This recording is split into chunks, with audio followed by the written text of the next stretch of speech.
প্রিয় ভিউয়ার্স, আসসালামু আলাইকুম। আজ আপনাদের নিয়ে যাব গ্রাম বাংলার অপূর্ব সৌন্দর্য ঘেরা সবুজ শ্যামলে ভরা সনাতন ধর্মাবলম্বীদের তীর্থস্থান নামে পরিচিত সীতাকুণ্ড চন্দ্রনাথ পাহাড়।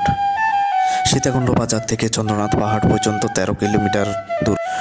উপরে পায়ে হেঁটে উঠতে হবে খুব সাবধানে। গাড়ি ওঠার কোনো ব্যবস্থা নাই, কারণ দুর্গম পথ। পাহাড়ে উঠতে চোখে পড়বে কিছু দোকান থেকে পানি, লাঠি বা নাস্তা প্রয়োজনীয় যা কিছু লাগবে নিয়ে উপরে উঠবেন, কারণ উপরে যে দোকানগুলি আছে ওই দোকানগুলিতে জিনিসপত্রের দাম একটু বেশি।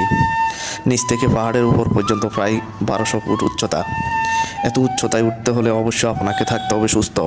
রাস্তা দিয়ে উপরে ওঠার সময় দুই পাশে ছোট বড় অসংখ্য পাহাড় আর সবুজ গাছপালা আর মন্দির দেখা যাবে।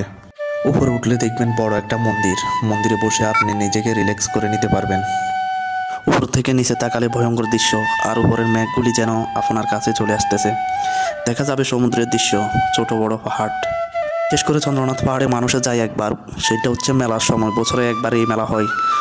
মেলায় হাজার হাজার মানুষ আর তীর্থযাত্রী দেশ বিদেশ থেকে সনাতন ধর্মাবলম্বীরা আসে এই মেলায়। নিজেকে একটু মানসিক শান্তি দেওয়ার জন্য সীতাকুণ্ড যেন তুলনা হয় না। ভালো থাকবেন, আল্লাহ হাফেজ।